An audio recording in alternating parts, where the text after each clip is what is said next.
మొగల్తూరులో పని ఉంటే మొగల్తూరు రోడ్లు వేసుకెళ్ళిపోయారు. వాళ్ళకి ఎక్కడికి పని అంటే అక్కడికి రోడ్లు వేసుకుంటూ వెళ్ళిపోయారు. దానివల్ల ఏమైంది? సోషల్ మీడియా లేదు, జనరల్ మీడియా లేదు, ఏమీ లేకపోయినా కొన్ని యేసు ప్రభు పరలోకానికి ఆరోహణమైన కొన్ని సంవత్సరాలకి, గట్టిగా మాట్లాడితే 100 సంవత్సరాల లోపే కొన్ని వందల దేశాలకి సువార్త ప్రకటించబడింది, ఇంక్లూడింగ్ భారతదేశానికి. రోమీలు ట్రాన్స్పోర్ట్ని ఈజీ చేసేసారు. ఒకటి, ప్రపంచమంతా శాంతి నెలకొల్పబడి ఉంది. రెండోది, రోడ్లన్నీ వేశారు కాబట్టి యేసు ప్రభు సువార్త ఈజీగా ప్రకటించబడింది. మూడో విషయం ఏంటంటే భాష. ఈ భాష రోమేది కాదు, గ్రీకులు గొప్పదనం. గ్రీకులు ఏం చేశారంటే వాళ్ళ భాష అయిన గ్రీకు భాష ప్రపంచం అందరికీ నేర్పించారు. ఇప్పుడు ప్రపంచ భాష ఏంటి? ఇంగ్లీష్. అప్పుడు ప్రపంచ భాష ఏంటి? గ్రీక్. సో ఒకటే భాష ఉంది కాబట్టి చూడండి, గమనించండి, మన క్రొత్త నిబంధన హెబ్రీ భాషలో రాయబడింది, పాత నిబంధన హెబ్రీ భాషలో రాయబడింది. కానీ క్రొత్త నిబంధన రాసిన వారు అందరూ హెబ్రీలైన, అందరూ యూదులైనప్పటికీ, అందరికీ హెబ్రీ భాష వచ్చినప్పటికీ గ్రీక్ భాషలో రాయబడింది. ఎందుకు గ్రీక్ భాషలో రాయబడింది అంటే చాలా సింపుల్. మనకి మన మాతృభాష తెలుగు అయినా మనం రాయాలంటే ఇంగ్లీష్లో రాస్తాం కదా. ఇంగ్లీష్లో రాస్తే జనరల్ ఆడియన్స్కి రీచ్ ఉంటుంది, తెలుగు రావడానికి కూడా చదవడానికి వీలుంటుంది. సో ఆ భాష ప్రపంచమంతా ఒకే భాష ఉన్నప్పుడు యేసు ప్రభు లోకంలోకి వచ్చారు. అర్థమవుతుందా? ఒకటి, శాంతి నెలకొల్పబడి ఉంది, యుద్ధాలే ఫోకస్ అంతా యేసు ప్రభు మీదే. రెండోది, కనెక్టివిటీ ఎక్కువ ఉంది. మూడోది భాష. ఈ మూడు కారణాల వల్ల పొలిటికల్గా యేసు ప్రభు వచ్చిన సమయం సరైన సమయం అని మనం చెప్పగలుగుతాం. అంతేకాదు యేసు ప్రభు యొక్క జననం రికార్డ్ చేయబడింది. మనకి అంటే నీకు నాకు ఎలాగైతే బర్త్ సర్టిఫికేట్ ఉందో అలాగే యేసు ప్రభుకి కూడా బర్త్ సర్టిఫికేట్ ఉంది. యేసు ప్రభుకి బర్త్ సర్టిఫికేట్ ఎక్కడ ఉంది? మామూలుగా అయితే ఉండకపోను, కానీ మన లోకస్వార్త 2వ అధ్యాయం మొదలవుతుంది. ఆ దినంలో ప్రజా సంఖ్య రాయించటకు కైసరు అగస్టుస్ వల్ల ఆజ్ఞాయను అని. యేసు ప్రభు ఎప్పుడైనా బెత్లెహేంలో ఉన్నాడా? అసలు లేనే లేడు. ఆయన్ని పుట్టికప్పుడు తప్ప మిగిలిన ఎప్పుడు బెత్లెహేం గురించి మనం మాట్లాడడం. ఆయన గురించి ఎందుకు బెత్లెహేం గురించి మాట్లాడడం? ఎందుకంటే అసలు ఆయన తండ్రి అయిన యోసేపు ఎప్పుడు బెత్లెహేంకి సంబంధం లేదు. ఆయన నజరేయుడు, అందుకని నజరేయుడైన యేసు అంటున్నాం, బెత్లెహేమీయుడైన యేసు అన్నట్ల. కానీ మరి బెత్లెహేంకి ఎందుకు వచ్చాడు? ఎందుకంటే ఆయన దావీదు వంశంలో పుట్టాడు, దావీదు బెత్లెహేం కాబట్టి. సో దావీదుకి యోసేపుకి ఎన్ని తరాలు? 14 తరాలు. 14 తరాల తర్వాత అయినా కానీ వాళ్ళ సొంత ఊరికి వెళ్ళి జనాభా లెక్కల్లో యేసు ప్రభు పేరు రాయబడింది. అది ఇప్పటికీ ప్యారిస్లో ఉంది. ఆ లిస్ట్ ఉంది. ఆ లిస్టులో యేసు ప్రభు పేరు కూడా ఉంది. ఎందుకంటే ఆయన ఆ జనాభా లెక్కలు రాస్తున్న సమయంలో పుట్టాడు. మనం చూస్తాం మత్తయి సువార్త 2వ అధ్యాయంలో ఆయన బెత్లెహేం నుంచి ఐగుప్తుకి వెళ్ళి, ఐగుప్తు నుంచి బెత్లెహేంకి వచ్చి అక్కడి నుంచి నజరేతుకి వెళ్ళాడు. మరి ఇంకా నజరేతులోనే ఉండిపోయాడు. కనుక పొలిటికల్గా, హిస్టారికల్గా ఆయన వచ్చిన సమయం సరైన సమయం. మూడోది, ఒకటి స్పిరిచువల్గా వాళ్ళు ఎండిపోయారు. వాళ్ళకి వేరే దేవుళ్ళ మీద కానీ వేరే విధానాల మీద కానీ వాళ్ళకి ఆశ లేని సమయంలో వచ్చాడు. 2, హిస్టారికల్గా లేదా పొలిటికల్గా అంత చక్కగా సమకూర్చబడి ఉన్నప్పుడు వచ్చాడు. మూడోది, ప్రొఫెటిక్గా అంటే ప్రవచనాత్మకంగా యేసు ప్రభు యొక్క సమయం. మనం చాలాసార్లు విన్నాం, యేసు ప్రభు ఈ లోకంలోకి వచ్చినప్పుడు ఆయన ఎక్కడ పుడతాడు చెప్పబడింది, ఎలా పుడతాడు చెప్పబడింది. 314 ప్రవచనాలు ఆయన మొదటి రాకడలో లేదా ఆయన జననంలో నెరవేర్పడ్డాయి. అందుకనే మత్తయి తను యేసు ప్రభు గురించి చెప్తున్నప్పుడు ఇది నెరవేరినట్లు, ఇది నెరవేరినట్లు, ఇది నెరవేరినట్లు, ఇది నెరవేరినట్లు అని చెప్తూ వచ్చాడు. సో యెషయా ప్రవచించాడు, మీకా ప్రవచించాడు, దానియేలు ప్రవచించాడు. ప్రొఫెటిక్ గా రైట్ టైంలో యేసు ప్రభు ఈ లోకానికి వచ్చాడు. అందుకనే ఆయన వచ్చిన సమయం సరైన సమయం, లేదా సిద్ధపరచబడిన సమయం. సరే, మళ్ళా గలతీయులకు రాసిన పత్రికలో కాలం సంపూర్ణమైనప్పుడు దేవుడు తన కుమారుని లోకంలో పంపెను అని ఆపేయలేదు. అక్కడ సెమికాలం పెట్టి ఆయన స్త్రీ యందు పుట్టి మనము దత్తపుత్రులు కావాలని ధర్మశాస్త్రముకు లోబడి ఉన్న వారిని విమోచించుటకై ధర్మశాస్త్రముకు లోబడిన వాడాయను అని అన్నాడు. ఇక్కడ ఎందుకు వచ్చాడు చెప్తున్నాడు. ఎందుకు వచ్చాడు చెప్పి అప్పుడు దాని గురించి కొన్ని పాయింట్స్ చెప్పాడు. వాటిని కూడా మనం ధ్యానం చేద్దాం. ఆయన ఎందుకు వచ్చాడు? విమోచించడానికి వచ్చాడు. That is the sole purpose. ధర్మశాస్త్రానికి లోబడిన వారిని విమోచించడానికి వచ్చాడు. ఈ ధర్మశాస్త్రానికి లోబడిన వారు ఎవరు? లోబడిన వారు మనందరం పాపులమే. పరిశుద్ధ గ్రంథమైన మన బైబిల్ చెప్తుంది, రోమీయులకు రాసిన పత్రిక 3:23లో ఏ భేదం లేదు, అందరూ పాపం చేశారు. Every single one of us, మనలో ప్రతి ఒక్కరూ పాపం చేశాం. ప్రతి మనిషికి ఈ పాపం నుంచి విడుదల పొందాలి అనే తాపత్రయం ఉంటుంది. ఈ పాపం నుంచి విడుదల పొందడానికి మనిషి అనేకమైన ప్రయత్నాలు చేస్తున్నాడు. వారు ఏ మతానికి చెందిన వారైనా, కులానికి చెందిన వారైనా, ఏ మార్గానికి, దేశానికి, భాషకి, తెగకి చెందిన వారైనా, అస్సలు చదువుకోలేని వారైనా. మేము కొన్నిసార్లు ఏజెన్సీ అవుట్రీచ్కి వెళ్తాం. అడవుల్లోకి వెళ్ళినప్పుడు వాళ్ళకి సరైన బట్టలు ఉండవు. మగవాళ్ళేంటి, ఆడవాళ్ళేంటి, సరైన బట్టలు ఉండవు. నాగరికత తెలియదు, తిండి ఉండదు, సరైన తిండి ఉండదు. ఇంకా పచ్చిగా జంతువుల్ని పచ్చిగా అంటే అక్కడే చంపేసి అక్కడే కాల్ చేసుకొని తినేస్తూ ఉంటారు. మనలాగా మసాలాలు ఏముండవు. ఏమండి, వాళ్ళకి బట్టలు లేవు, చదువు లేదు, సౌకర్యం లేవు, మనకున్న ఏమీ లేవు. కానీ వాళ్ళకు కూడా, అడవుల్లో వాళ్ళకు కూడా దేవుళ్ళు దేవతలు ఉన్నారు. ఎందుకంటే దేవుడు మనల్ని ఆయన మాత్రమే నింపగలిగిన, ఆయన మాత్రమే ఉండగలిగిన ఒక ఖాళీని పెట్టాడు మనలో.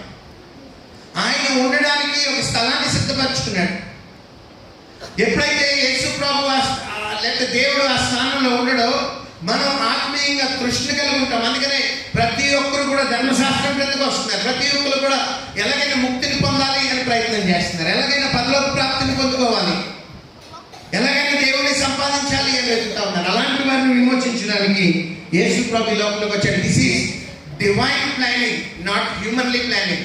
మనిషి దేవుడిని వెతకడం కాదు, దేవుడే మనిషిని వెతుక్కుంటూ వచ్చాడు. లూకాసు వార్త 19:10 చెప్తుంది, నశించిన దాన్ని వెతకి రక్షించుటకు మనిషి కుమారుడు ఈ లోకంలోకి వచ్చాను. మనం దేవుడిని వెతకడం కాదు, దేవుడే మనల్ని వెతుక్కుంటూ వచ్చాడు. ఆయన రావడం ఎలా వచ్చాడు? 2 విషయాలు చెప్పాడు ఇక్కడ అపోస్తలుడైన పౌలు. స్త్రీ అందు పుట్టాడు. స్త్రీ అందు పుట్టడం అంటే ఏంటి? ఒకసారి హెబ్రీయులకు రాసిన పత్రికలో ఒక మాట చదువుదాం, చూడండి.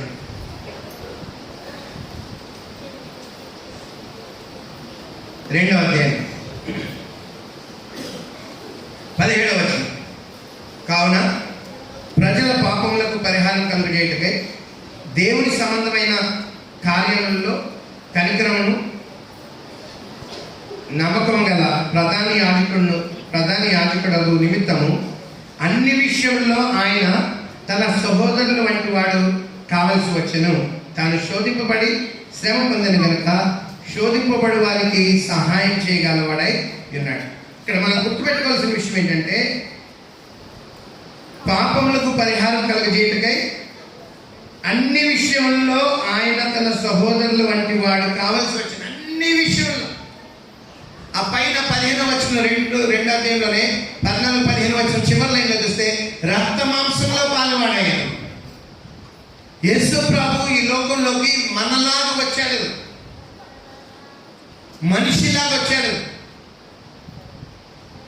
స్త్రీ ఎందుకు పుట్టాడు. ఆయన he had flesh and blood. చాలాసార్లు మనం అనుకుంటాం ఆది కాండంలో దేవుడికి శరీరం ఉందనుకుంటాం. ఆది కాండంలో దేవుడు సృష్టించినప్పుడు మనిషిని చేతితో చేయలేదండి. చేతితో చేసినట్టు బైబిల్లో ఎక్కడ లేదు. మెటాఫోర్గా వాడాడు, అంటే సాదృశ్యంగా నీ చేతులను చేశాను అని వాడాడు తప్ప ఆయనకి శరీరం యేసు ప్రభు దగ్గరే వచ్చింది. ఆయనకి శరీరం లేదని ఆత్మ.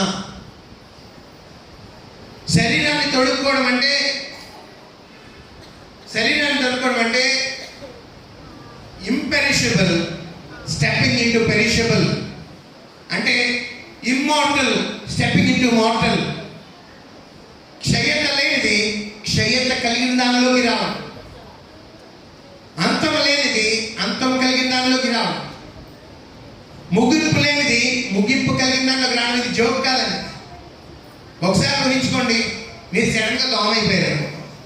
దోమ ఏమవుతుంది?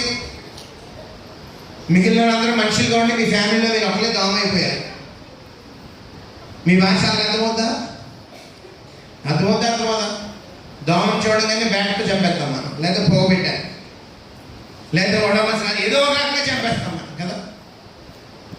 ఒక చీమో, ఏదో పందో, కుక్కో, గాడిదో పోతో ఏదో ఒకటి 10 నిమిషాలకు అయ్యామంటే మనకు తెలుస్తుంది. ఆయన దేవుడు అయ్యండి మనిషిలాగా వచ్చాడు, మనతో సహానుభవం కలిగి ఉండడానికి వచ్చాడు, మనకి సహాయం చేయడానికి వచ్చాడు. ఈరోజు యేసు ప్రభు ఏదో పుట్టాడంట ఆహా ఓహో అనుకుని వెళ్ళిపోవడం కాదు. ఆయన మనతో సహానుభవం కలిగి ఉండి మనంతట మనం శోధనని జయించలేకపోతున్నాం కాబట్టి, మనంతట మనం పాపాన్ని జయించలేకపోతున్నాం కాబట్టి, మనల్ని విమోచించాలంటే ఆయన మనిషిలాగా వచ్చి మనిషి ఇలా బ్రతకొచ్చు, ఇలా బ్రతకాలి అని చూపించడానికి వచ్చాడు. సైమల్టేనియస్ గా అదే విధంగా దేవుడు ఎలా ఉంటాడో కూడా చూపించడానికి వచ్చాడు. ఆయన ఈ లోకంలోకి వచ్చినప్పుడు తండ్రిని మనకు చూపించాడు, మనల్ని మనకు చూపించాడు.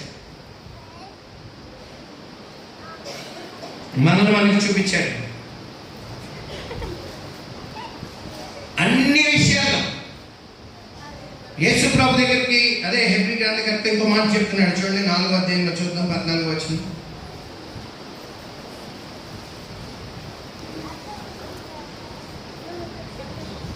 ఆకాశ మండలం గుండా వెళ్ళిన దేవుని కుమారుడైన యేసు అని గొప్ప ప్రధాన యాజకుడు అనుకున్నాడు గనక మనం ఒప్పుకోని దాన్ని గట్టిగా చెప్పలేదు. మన ప్రధాన యాజకుడు మనతో సహానుభవం, మన ప్రధాన యాజకుడు మన బలహీనత లేదు, మనతో సహానుభవం లేనివాడు కాడు, కానీ సమస్త విషయంలో మన వలనే శోధింపబడినను ఆయన పాపం లేనివాడుగా ఉండను కనుక మనం కనికరింపబడి సమయోచితమైన సహాయం కొరకు కృప పొందినట్లు ధైర్యంతో కృపాసనకు చేరు. ఈరోజు దేవుని యొక్క బల్లని సమీపిస్తున్నప్పుడు, దేవుని దగ్గరికి వెళ్తున్నప్పుడు, ఆయన సన్నిధికి వెళ్తున్నాడు. దేవుడు మనకి యాక్సెస్ ఎందుకు ఇచ్చాడు తెలుసా? ఆయనకి మనతో సహానుభవం ఉంది. He knew every single emotion, difficulty or whatever as humans we go through. మనం మనుషులుగా మనం వెళ్ళి మనకు వచ్చే ప్రతి భావోద్రేకం, ప్రతి కష్టం, ప్రతి శోధన, ప్రతి ఇబ్బంది, అన్ని విషయంలో శోధింపడ్డాడు ఆయన. శోధింపబడి పాపం లేని వాడిగా ఉన్నాడు కాబట్టి ఆయన దగ్గరికి ధైర్యంగా వెళ్ళచ్చు. ఈరోజు ఆయన స్త్రీ అని ఎందుకు పుట్టాడంటే మనల్ని అర్థం చేసుకోవడానికి, మనం ఆయన దగ్గరికి వెళ్ళడానికి. నానా సమయం మందు నానా విధాలుగా దేవుడు మనుషుల్ని రక్షించడానికి ప్రయత్నిస్తూ ఉంటే, ఆ రక్షణ మనిషి వరకు రాకపోతా ఉంటే దేవుడు ఈ లోకంలోకి మనల్ని రక్షించడానికి వచ్చాడు.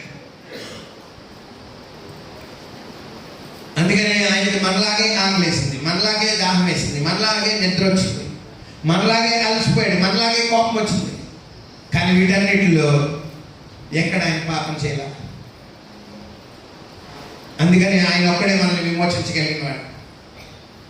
రెండవది, మరలా కలిసి రండి.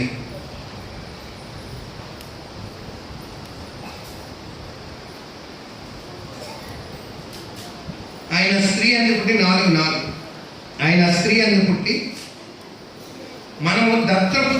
దత్తపుత్రులము కావాలని ధర్మశాస్త్రముకు లోబడిన వారిని విమోచించుటకై ధర్మశాస్త్రం లోబడిన వాడు ఆయన. రెండవది, ఆయన ధర్మశాస్త్రానికి లోబడ్డాడు. ఎందుకు? మనల్ని విమోచించడానికి. ఒకటి స్త్రీగా పుట్టాడు, రెండవది ధర్మశాస్త్రానికి లోబడ్డాడు. ధర్మశాస్త్రానికి లోబడ్డం అంటే ధర్మశాస్త్రం ఇందాక మనం చదవం పాటించడం వల్ల ఎవరు పరలోకానికి వెళ్ళలేరు, ఎవరికి పరలోక ప్రాప్తి కలగదు. అందుకనే యేసు ప్రభు మత్తయి సువార్త 5:17 నేను ధర్మశాస్త్రాన్ని పాడు చేయడానికి రాలేదు, నెరవేర్చడానికి వచ్చాను అని. ఏం నెరవేర్చాడు?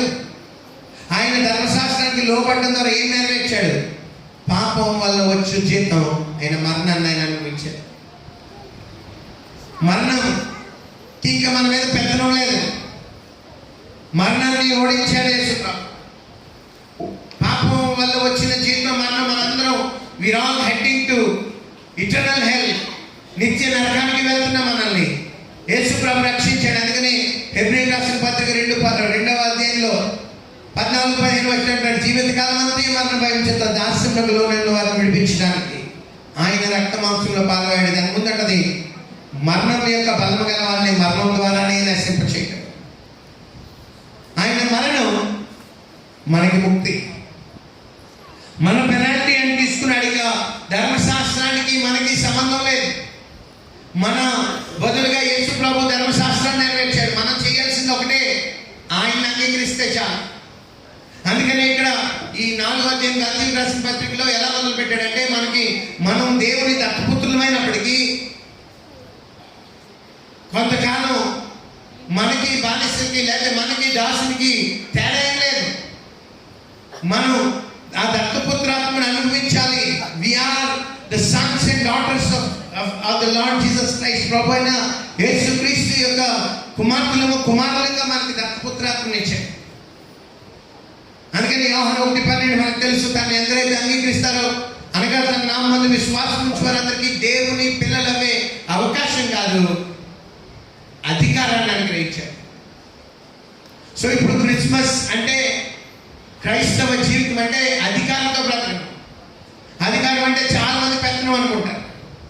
అధికారం అంటే బాధ్యత. అధికారం అంటే పొజిషన్. అందరికి పదవులు కావాలి కదా, చాలా మందికి పదవులు పెంచుంటారు. తీరా పదవి ఇచ్చాక ఏం చేయడు. బాధ్యత ఉంది అన్న విషయాన్ని మర్చిపోతూ ఉంటారు చాలా మంది. పొజిషన్స్ కావాలి కానీ రెస్పాన్సిబిలిటీ వద్దు అనుకుంటా ఉంటారు. ఇక్కడ యేసు ప్రభు మనకి ఆయన పిల్లలవే అవకాశాన్ని కాదు, అధికారాన్ని ఇస్తున్నాడు. ఆ అధికారాన్ని ఇవ్వడానికి ఆయన మన కొరకు ధర్మశాస్త్రానికి లోబడ్డాడు. కాలము సంపూర్ణమైనప్పుడు యేసు ప్రభు ఈ లోకంలోకి వచ్చాడు. ఎందుకంటే మనతో సహానుభావం కలిగి ఉండడానికి, ఎందుకంటే మన శిక్షని ఆయన భరించడానికి, ఎందుకంటే మన స్థానాన్ని ఆయన తీసుకోవడానికి ఆయన మనల్ని విమోచించాడు. కొంతకాలం క్రితం నెపోలియన్ అనే ఒక గొప్ప చక్రవర్తి ఉండేవాడు. ఆయన దగ్గర ఒక పనిచేస్తున్న ఒక చాలా ప్రాముఖ్యమైన మంత్రి ఆయన మేళర్ నుండి తీసుకొచ్చాడు. తీసుకొచ్చి మా ఆవిడకి లెక్కలు బాగొచ్చండి, మీకు ఏమైనా అవకాశం ఉంటే ఏదో ఒక చోట టాలెంట్కి తగ్గట్టుగా ఏమైనా ఒక ఉద్యోగం ఇవ్వండి అన్నాడు. సరే, రాజుగారిని కొంతమందిని పిలిచి ఇంటర్వ్యూ చేయండి అన్నారు. ఇంటర్వ్యూ చేస్తారు. ఏమంటే చాలా బాగా చెప్తున్నాడు లెక్కలు, అకౌంట్ సెక్షన్లో వేస్తే బాగుంటుంది అన్నాడు. సో అకౌంట్ సెక్షన్లో వేశారు. మొదటి 6 నెలలు చాలా బాగా లెక్కలు, చాలా బాగా, అంటే ఎక్కడ స్కామ్ చేయకుండా మోసం చేయకుండా చాలా బాగా ఆ అకౌంట్ అంతా మెయింటైన్ చేశాడు. 6 నెలల తర్వాత ఆలోచిస్తున్నాడు, నేను ఎంత క్లియర్గా మెయింటైన్ చేస్తున్నాను కానీ నన్ను ఎవరు వచ్చి అడగట్లేదు. అంటే ఎవరు అడగరనమాట. ఈ రాజుగారి ఆస్థానంలో ఎవరు అడగరనమాట. అంటే మనం స్కామ్ చేసినా పర్వాలేదనమాట, అక్కడక్కడ కొంచెం నొక్కేసినా పర్వాలేదనమాట అనుకున్నాడు. మొదట ఒక వారంలో ఒక రోజు కొంచెం డబ్బులు వెనకేశాడు, ఎవరు అడగల. తర్వాత వారానికి 2 సార్లు, ఎవరు అడగల. మెల్లిమెల్లిగా అయింది. 1 సంవత్సరం అయ్యేటప్పటికి రోజుకి ఎంత డబ్బు వెనకేస్తున్నాడో వానికే తెలియదు. 2 సంవత్సరాలు గడిచిపోయింది, ఓళ్ళంత డబ్బు వెనకేశాడు. సడన్ గా రాజుగారు అన్నారు, నేను లెక్కలు చూడడానికి వస్తున్నాను అన్నాడు. గుండు పగిలిపోయింది. వీడు వెనకేస్తున్నాడు, కానీ వెనకేసిందంతా కూడా వీడికున్న తెలివిని బట్టి మొత్తం కౌంట్ ఉంది. అసలు ఎంత వెనకేసిందో చూద్దాం, ఈ 6 సంవత్సరాలలో చూద్దామని చెప్పి లిస్ట్ రాస్తున్నాడు. పేజీలు పేజీలు పేజీలు పేజీలు అయిపోయింది. టెన్షన్ వస్తుంది. ఇప్పుడు రాజుగారు ఖచ్చితంగా చంపేస్తారు. ఎలాగ చచ్చిపోతాం? రాజుగారు చంపే ముందు మనమే నేను తనని తానే కాల్చుకొని చచ్చిపోదాం అనుకున్నాడు. టెన్షన్ వస్తుంది. తుపాకీ తీసుకున్నాడు, వాళ్ళ ఇష్టంతో ఇక్కడ పెట్టాడు. చివరిలో ఒక స్టేట్మెంట్ రాశాడు. ఇంకా కాల్చి చచ్చిపోతాడు. కింద లెక్కల కింద ఒక స్టేట్మెంట్ రాశాడు. ఇంత పెద్ద రుణం ఎవరు తీరుస్తారు? ఇంత పెద్ద రుణం, సచ్ ఏ గ్రేట్ డెట్. ఇంత పెద్ద రుణం, such a great debt, who will pay?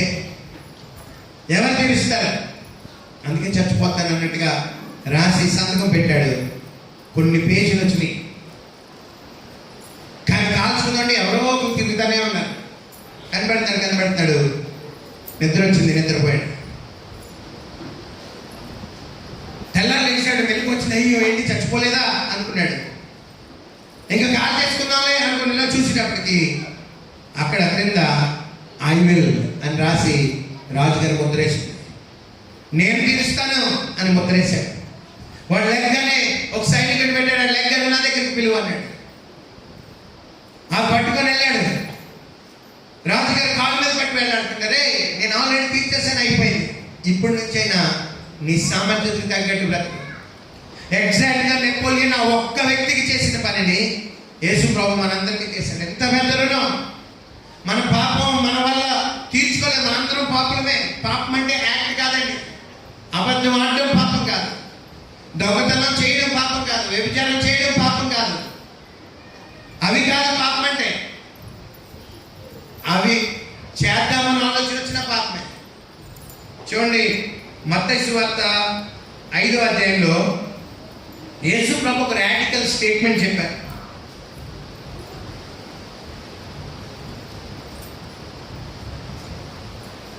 మత్తయి సువార్త 5వ అధ్యాయం 29వ వచనం. నీ కుడి కన్ను నిన్ను అభ్యంతరపరిచిన యెడల దాన్ని పెరికి నీ ఎదుట నుండి పారవేయము. అలాగే 30వ వచనం, నీ కుడి చెయ్యి నిన్ను అభ్యంతరపరిచిన యెడల దాన్ని నరికి నీ ఎదుట నుండి పారవేయము. ఈ చాలా సాధు యేసు ప్రభు కదా, చాలా నెమ్మదస్తుడు. ఆయన ఏంటి సడన్గా వైలెంట్ భాష మాట్లాడుతున్నాడు. నరికేయి అంటున్నాడు, పెరికేయి అంటున్నాడు. సరే, ఇక్కడ మనం అర్థం చేసుకోవాల్సింది ఏంటంటే యేసు ప్రభు పాపం విషయంలో అంత సీరియస్గా ఉన్నాడు. కన్ను లేకపోయినా చెయ్యి లేకపోయినా పర్వాలేదు, పాపం మటుకు ఉండకూడదు నీ జీవితంలో అన్నది ఆయన ఉద్దేశం. కరెక్టే. కానీ ఒకవేళ ఆలోచన చేసి వస్తే ఒక కన్ను తీసేసాం, మరి ఇంకో కన్నుతో పాపం చేయమా? ఒక చెయ్యి తీసేసాం, ఇంకో చేతితో పాపం చేయమా? చెడు మాట్లాడుతుందని నాలుగు నరికేసాం, చెడు పెడుతుందని చెవి నరికేసాం, చెడు స్థలాలకు వెళ్తుంది కాలు నరికేసాం. ఇలా నరుకుంటూ వెళ్తే మరి కుంటోలు, గుడ్డివాళ్ళు, చెవిటి వాళ్ళు, అంగవైకల్యం కలిగిన వాళ్ళు కూడా పాపం చేస్తున్నారు కదా. ఇక్కడ అవయవాలు కాదండి ప్రాముఖ్యం. పైన చూస్తే చూడండి 28వ వచనంలో, నేను మీతో చెప్పినది ఏమనగా ఒక స్త్రీని మోహం చూపుతో చూచు ప్రతివాడును అప్పుడే తన హృదయమందు ఆమెతో పాపం చేయించినాడు. అది హృదయం కట్ చేసుకోవాల్సింది, అవయవాలు కాదు. సో ఇక్కడ ఆయన ఏం చెప్తున్నారు మనం క్లియర్గా ఆలోచన చేస్తా ఉంటే, కట్ చేయవలసింది అవయవాలు కాదు, హృదయం. అందుకని హృదయము ఘోరమైన వ్యాధి కలది అని అన్నారు యెషయా గ్రంథంలో, ఇర్మియా గ్రంథంలో. హృదయము ఘోరమైన వ్యాధి కలది. సో ఇప్పుడు యేసు ప్రభు ఆ హృదయాన్ని మార్చడానికి వచ్చాడు. అందుకనే గలతీయులకు రాసిన పత్రికలో తర్వాత వచనం చూడండి, 4వ అధ్యాయం 6వ వచనంలో,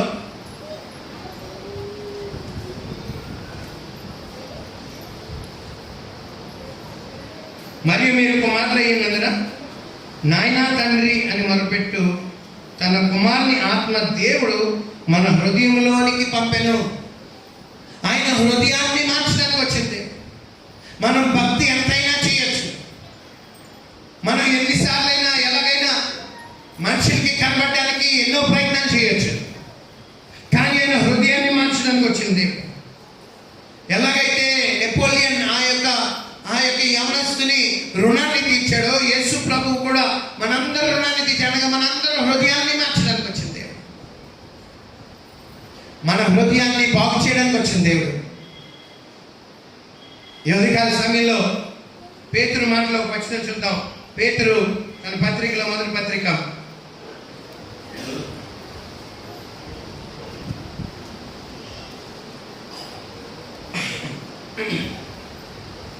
మొదటి అధ్యాయం 18వ వచనం.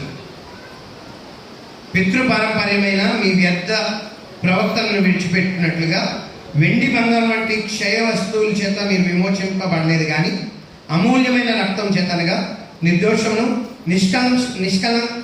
కలంకమగు గొర్రెపిల్ల వంటి రక్తం చేత విమోచింపబడిన వారైతే విమోచింపబడిరని మీరు ఎదురు కదా.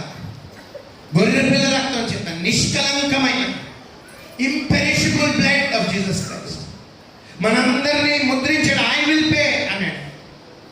నెపోలియన్ నేను తీరుస్తాను. ఎంత పెద్ద రుణం ఎవరు తీరుస్తాడు అంటే నేను అని నెపోలియన్ అన్నట్టు. ఆయన ముద్రించినట్టు దేవుని ఆత్మ చేత మనం ముద్రించాడు. క్రిస్మస్ అంటే సందడే, క్రిస్మస్ అంటే లైట్లే, క్రిస్మస్ అంటే అలంకరణే. కానీ మన హృదయంలో యేసు ప్రభువుని కలిగి ఉండడమే నిజమైన క్రిస్మస్. ఆయన కాలము సంపూర్ణమైనప్పుడు ఈ లోకంలోకి మొదటిసారి వచ్చాడు. మరలా కాలం సంపూర్ణమవుతుంది. ఈసారి పరిస్థితులు వేరేగా ఉంటాయి అని అన్నాడు. అప్పుడు శాంతి నెలకొల్పడినప్పుడు వచ్చాడు. ఇప్పుడు ఆ శాంతి ఉన్నప్పుడు వస్తాడు. రాజ్యం మీదకి రాజ్యం కదా, జనం మీదకి జనం, కుటుంబం మీదకి కుటుంబం. ఎంత భయంకరమైన వార్తలు వింటున్నామో. నేను చిన్నప్పుడు ఒకసారి కేఎస్ ప్రకాష్ గారు చలవపేటలో క్రిస్మస్ జరుగుతుంటే గ్రీటింగ్స్ చెప్పడానికి వచ్చారు. అప్పుడు ఆయన చెప్తూ ఒక మాట అన్నారు, తల్లి తన కన్న బిడ్డనైనా మర్చిపోద్దేమో కానీ నేను మరవను అని అన్నారు ఆయన. అప్పుడు నాకు అనిపించింది, ఏంటి తల్లి మర్చిపోతుందా అంటే. అప్పుడు ఇంకా చిన్నోడిని, నాకు సరిగ్గా బైబిల్ తెలియదు, చాలా చిన్నోడిని. తల్లి మర్చిపోతుందా? మా మమ్మీ నన్ను ఎలా మర్చిపోద్ది? అసలు ఊహించుకోలేకపోయింది. కానీ ఎంత స్పీడ్గా టైం మారిపోయింది. ఒక తల్లి తన పిల్లల్ని చంపేసింది అంటే అంటున్నాం, కనీసం అయ్యో అంటలేదు మనం. కనీసం ఫీల్ అవ్వడం, ఆ తల్లిని విడిచిపెట్టేద్దాం, మనకు లేదు ఈ రోజున ఎమోషన్. రోడ్డు మీద పడేసి వెళ్ళిపోతున్నారంటే బాధపడలేదు, ఇన్ఫర్మేషన్ అంటున్నాం. మన హృదయాలు ఎంత కఠినమైపోయినాయి. అలాంటి టైంలో వస్తానన్నాడు యేసు ప్రభు. ఎవ్వరూ ఎక్స్పెక్ట్ చేయని టైంలో ఆయన మొదటి రాకడ వస్తే, రెండో రాకడ కూడా అలాగే వస్తానంటున్నాడు. At the fullness of time, కాలము సంపూర్ణమైనప్పుడు ఆయన రెండోసారి వస్తాడు. రెండోసారి వచ్చినప్పుడు ఇంకా అవకాశం లేదు. ఆయన స్త్రీ ఎందుకు పుట్టాడు, మనతో మన గురించి అన్ని తెలుసుకున్నాడు.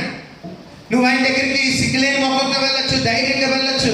ఆయన వేలు పెట్టి నిన్ను నిందించట్లేదు, వేలు పెట్టి తృణీకరించట్లేదు, వేలు పెట్టి అవమానించట్లేదు. ఆయన మన కొరకు ధర్మశాస్త్రానికి లోబడ్డాడు. ప్రతి పెనాల్టీ ఆయన మీద వేయబడింది. నువ్వు చేసే ప్రతి పాపం, క్రియలో అయినా, ఊహలో అయినా, ఉద్దేశంలో అయినా, ప్రతి పాపానికి యేసు ప్రభు పెనాల్టీని చెల్లించేశాడు. It is paid. రుణం చెల్లించబడింది. నెపోలియన్ ఒక్కడి కోసం చేస్తే యేసు ప్రభు మనందరి కోసం చేశాడు. మరి మన ప్రతిస్పందన ఏంటి? రైట్ టైమింగ్లో పనిచేసే దేవుడు.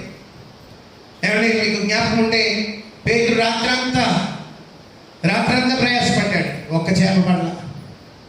పేతురికి సముద్రం తెలుసు, పేతురికి వల తెలుసు, పేతురికి చేపలు పట్టడం తెలుసు.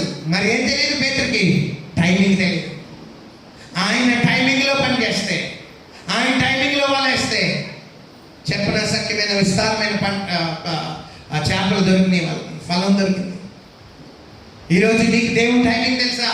దేవుని యొక్క వాక్యంలో it speaks about the timing of the lord. సమయం గురించి మాట్లాడుతున్నాడు. మత్తయి సువార్తలో 20వ అధ్యాయం నుంచి చూస్తే దేవుని రాజ్యము, దేవుని రాజ్యము, దేవుని రాజ్యము, దేవుని రాజ్యం, ఇవన్నీ దేవుని టైమింగ్ గురించి మాట్లాడుతున్నాయి. ఎప్పుడు వస్తాడో తెలియదు, వచ్చేస్తాడు ఆకస్మికంగా. కానీ నువ్వు నేను సిద్ధపడున్నా? వచ్చిన సమయానికి ఆయన స్త్రీ అందు పుట్టినందుకు నీకు ఉపయోగంగా ఉందా? ఆయన ధర్మశాస్త్రానికి లోబడినందుకు నీకు ప్రయోజనాత్మకంగా ఉందా? లేకపోతే ఎంత వేస్ట్ చేసేసినట్టు? What a wasted opportunity. మన కొరకు సిద్ధపరిచిన నరకంలో వేసేస్తాడట. సాతాను కోసం, మన దోతుల కోసం తయారు చేసిన నరకంలోకి వెళ్ళే బదులు ఈరోజే ఇదే మిక్కిలి అనుకూలమైన సమయం అని, నేడే రక్షణ దినం అని ఆ ప్రభు వైపు చూద్దాం. కలుస్తున్నాం.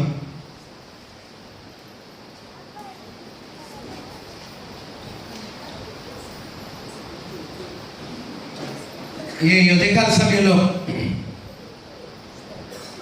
కాలం సంపూర్ణమైనప్పుడు దేవుడు తన కుమారుని నీ కొరకు నా కొరకు పంపించాడు. దేవుడు తన కుమారుని మన పెనాల్టీని అంతా భరించడానికి పంపించాడు. Every bill is paid. ప్రతి బిల్లు పే చేయబడింది. రుణం చెల్లించబడింది. నువ్వు అంగీకరించడం అంతే. ఆ రుణంలో ఆయన ఇచ్చిన బ్రతుకులో బ్రతకడమే. ఈరోజు ఒకవేళ నీవు కూడా నెపోలియన్ దగ్గర ఉన్న యవనస్తులాగా చాలా తప్పులు చేసేసాను, వాళ్ళ ఇష్టం పెరిగిపోయిందేమో. కానీ ఆయన దగ్గరికి వస్తే, ఆయన అంగీకరిస్తే తన కుమారుని అవకాశాన్ని, అధికారాన్ని ఇస్తున్నాడు. నువ్వు చేయాల్సింది ఒకటే, నీ హృదయాన్ని తెరిచి, ప్రభువా నీ ఆత్మను నాకు దయచేయి, నా హృదయంలో నీ ఆత్మను దయచేయి. ఈ సృష్టిని సృష్టించిన సృష్టికర్తకి ఎక్కడ స్థలం లేదు. ఎందుకంటే ఆయన కోరుకునే స్థలం మన హృదయం. అందుకని ప్రకటన 3:20 అంటాడు, హృదయం అనే తలుపు దగ్గర నిలబడతాడుతున్నాను. ఎవరైనా నా స్వరం వీళ్ళు తెలిస్తే నేను లోపలికి వచ్చి వాడితో నేను, నాతో వాడు భోజనం చేస్తాం.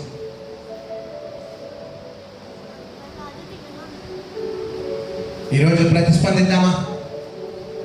ఇది దేవుడు నా కొరకు నియమించిన నా సమయం అని గుర్తిద్దాం.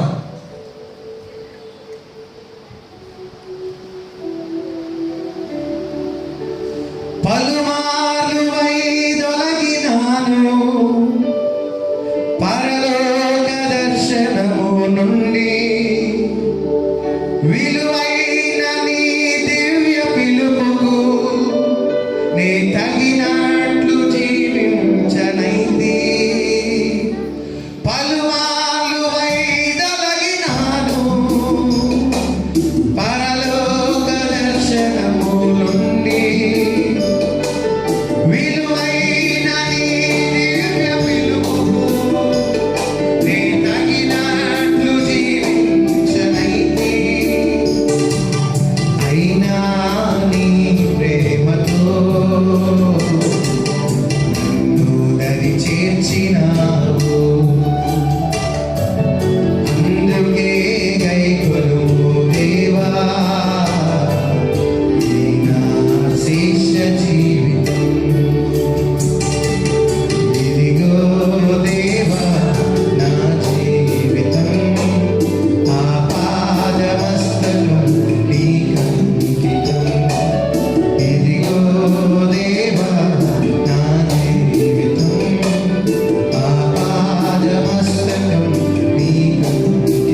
ప్రభా ఈ లోకంలోకి మాతో సహానుభావం కలిగి ఉండడానికి స్త్రీ ద్వారా పుట్టి నేను ధర్మశాస్త్రానికి లోపడి మా కొరకు మీరు లోపడి నేను సరైన సమయంలో కాలం సంపూర్ణమైనప్పుడు పొలిటికల్గా నేను హిస్టారికల్గా నేను స్పిరిచువల్గా ప్రొఫెటిక్గా నేను మీరు మాకు ఈ లోకంలోకి వచ్చినందుకు నీకు వందనాలు. మేము కూడా నీకు స్పందించి నేను ఇది నిన్ను కలిగి ఉండాల్సిన సమయం అని ప్రతిదానికి సమయం కలిగి నీకు వాక్యం చదివిస్తుంది. ఇది మిమ్మల్ని కలిగి ఉండి నేను మాలో నీ యొక్క ఆత్మని కలిగి ఉండి నీ చేత ముద్రించబడే సమయం అని మేము గుర్తిరిగి మీరు వచ్చే సమయానికి నేను నీ బిడ్డలుగా ఉండడానికి నేను PCS రంగం వరకు ఏ శిక్ష విధి లేదు అని చెప్పినట్టుగా మేము శిక్ష నుంచి తప్పించబడే పరలోక ప్రాప్తిని పొంది మీతో సదాకాలం సంతోషించే కృప మీరు మాకు దయచేయమని నీకే వందనాలు స్తోత్రాలు చెల్లిస్తూ నేను మీరు మాతో ఉండడానికి వచ్చినందుకు వందనాలు చెల్లిస్తూ యేసుక్రీస్తు యొక్క అద్వితీయ నామములో ప్రార్థించి పెట్టుకున్నాను తండ్రి.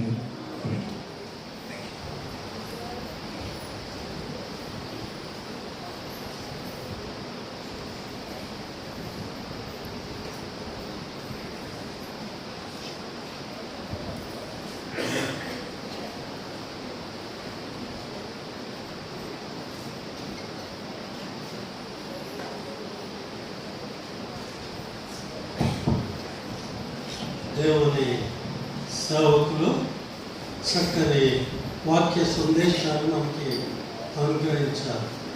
కాలము పరిపూర్ణమైన సమయాన్ని బట్టి యేసుక్రీస్తు వారు భూలోకంలోకి వచ్చారు. అంతేకాదు చెడిపోయినటువంటి మనలను రక్షించడానికి కాదు ఆయన భూలోకంలోకి వచ్చారు. ఇంకా ఆ ఉద్దేశాన్ని చిత్తాన్ని మనం కనిపెట్టి ఆ ప్రకారంగా మనం జీవించడానికి మనం ప్రయత్నం చేద్దాం. కాలము పరిపూర్ణమైన సమయాన్ని బట్టి ఆయన వచ్చారు. అంతేకాదు రక్షించడానికి మనల్ని రక్షించడానికి ఆయనతో కలిసి సహజీవనం చేయడానికి కాదు దేవుడు ఒక గొప్ప ప్రణాళిక కలిగి ఉన్నారు. కనుక ఆ ప్రణాళికను మనం నెరవేర్చున్నాం. దేవుని యొక్క చిత్తాన్ని మనం తెలుసుకొని దేవుని యొక్క చిత్త ప్రకారంగా జీవించడానికి మనం ప్రయత్నం చేద్దాం. చక్కని వాక్య సందేశాన్ని ఇచ్చిన అజరయ్య జాన్ గారికి మరి సంఘం తరపున వారికి నా వందనాలు తెలియజేస్తున్నాను.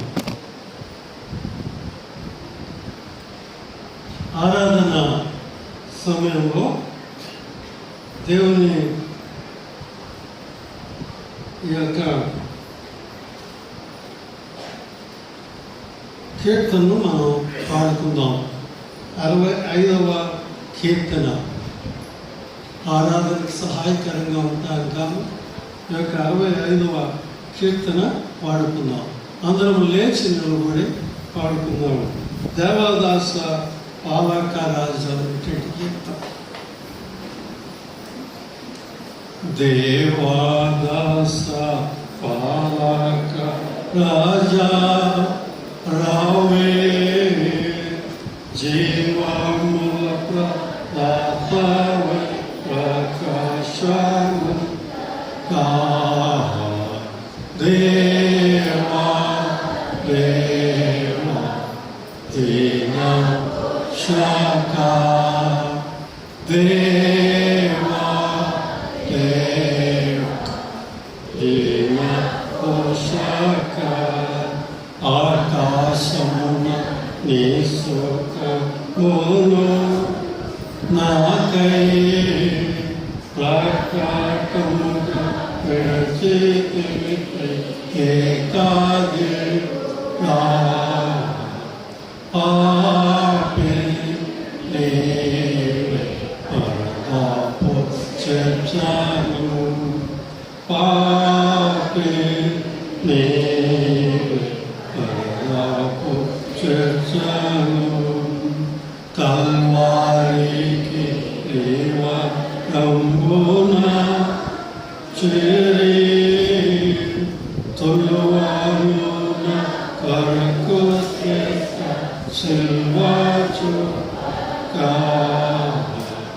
이내 나의 ప్రేమ చూపెను ఇదే నాయ ప్రేమ చూపెను కఠినమంతా కుటిలము చేసి నిన్ను అట్టి కట్టి పెట్టముగను కొయ్యాలెత్తి రా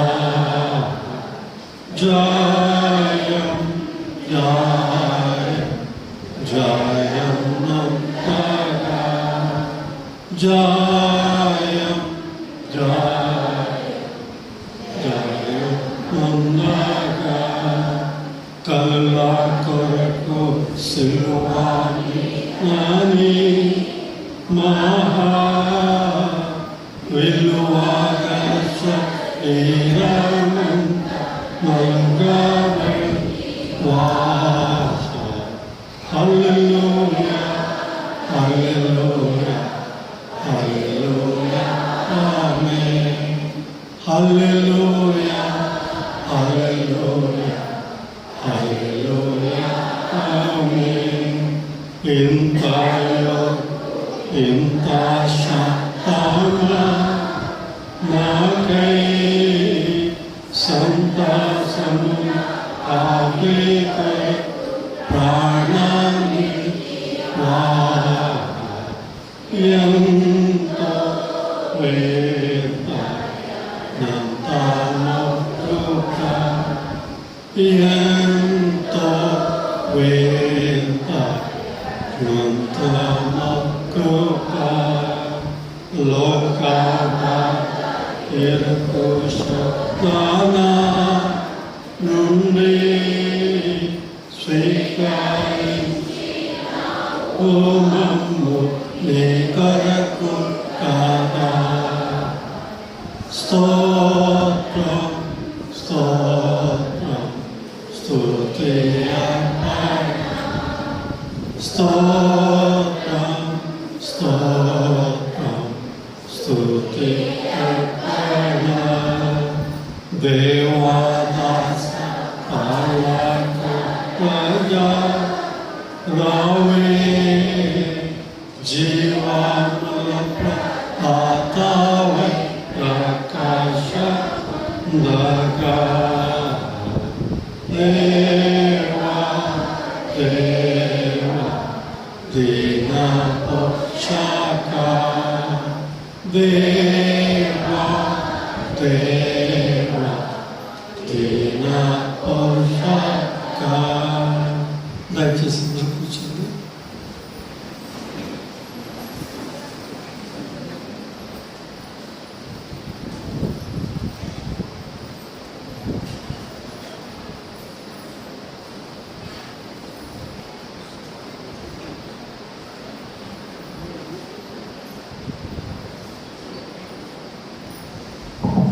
స్తుతులు చెల్లించుకున్నాం కళ్ళు మూసుకు కృపగల మా రక్షక ఎన్నిక లేని వారు తండ్రి మమ్మల్ని ప్రేమించి శాశ్వతమైన ప్రేమకు మమ్మల్ని ప్రేమిస్తున్నాం ప్రియ పడలకు తండ్రి ప్రభా ఎన్నిక లేని వారు తండ్రి దూరస్తులమైన మమ్మల్ని ప్రేమించి సజీవ లెక్కలు వచ్చిన నీకు ఎన్నో వందనాల స్తోత్రాలు చేయించుకుంటున్నాం ప్రభా నిన్న నేడు ఏకరీతిగా దేవుడు తండ్రి ప్రభా మా పట్ల మీరు చూపుతున్న అమితమైన ప్రేమపై నీకు ఎన్నో వందనాల స్తోత్రాలు చెల్లించుకుంటున్నాం తండ్రి పాపం చేత అపరాధం చేత చచ్చే స్థితిలో ఉండగా ప్రభా క్రీస్తుతో మమ్మల్ని బ్రతికించి ఈ ప్రియ కుమారులుగా మనం వచ్చినందుకు నీకు ఎన్నో వందనాల స్తోత్రాలు చెల్లించుకుంటున్నాం తండ్రి ఒకప్పుడు మేము పాపం చేత ప్రభావ మరణం చేత మా పట్ల మీరు చూపించిన ప్రేమకై ప్రభావ మమ్మల్ని మీ ప్రియ కుమారులుగా చేసావు తండ్రి మీకు వందనాలు ఏమిచ్చి మీ రుణం మేము తీర్చుకోగలం స్వామి ఇదిగో ప్రభావ మా జీవ ఫలాలు మీకు అందిస్తున్నాం తండ్రి మీ కృప చేత మమ్మల్ని రక్షించావు తండ్రి నీకు వందనాలు నేను విస్తరిస్తూ కనపరుస్తూ ఆరాధిస్తూ మహిమపరుస్తూ కీర్తించే వారిని మా మనసుమని పెట్టుకుంటూ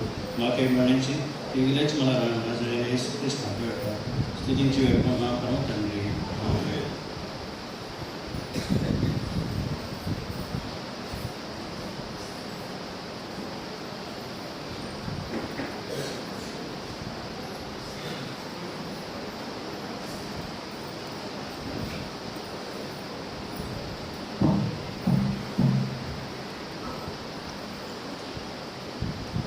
ఉదయకాల సమయంలో మన ఆరాధన కొరకు ఒక వాక్య భాగాన్ని చూద్దాం.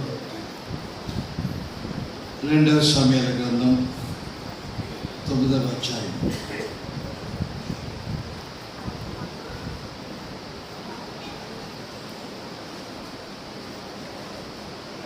రెండవ సమయాల గ్రంథం 9వ అధ్యాయం 6 నుంచి 9 వరకు చదువుకుందాం.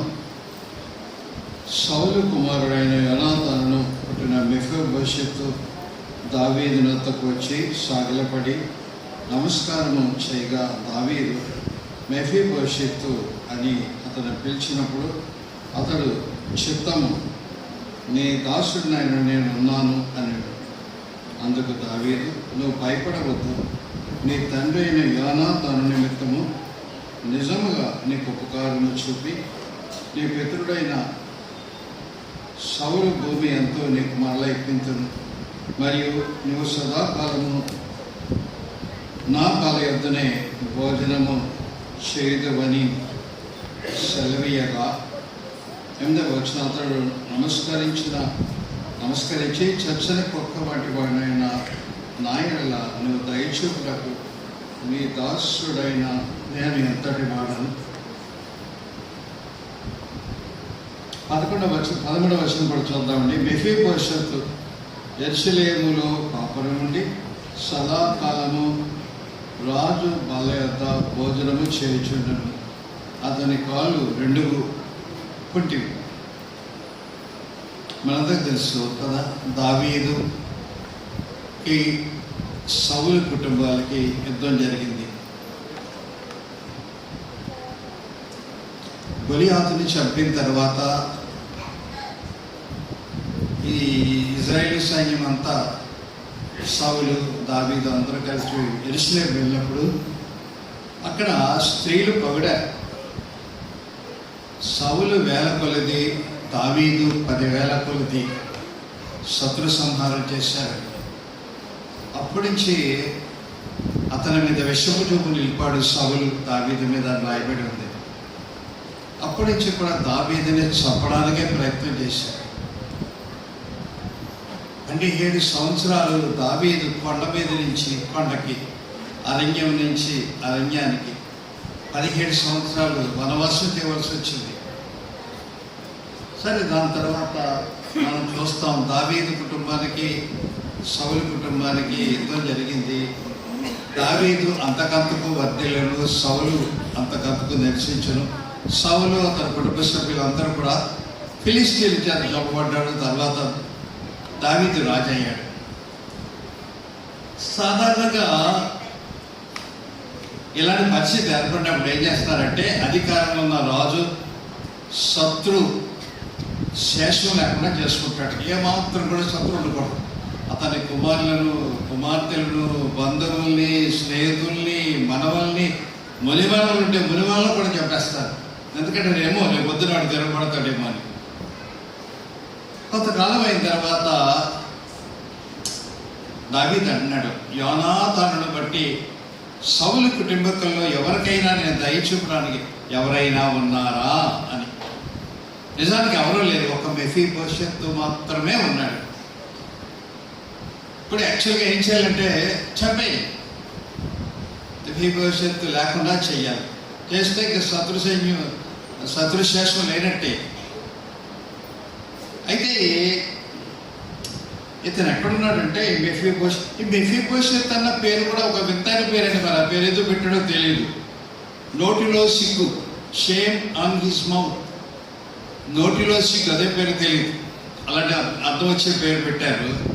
ఇతను ఎక్కడున్నాడంటే లోదేబారు అనే చోట ఉన్నాడు.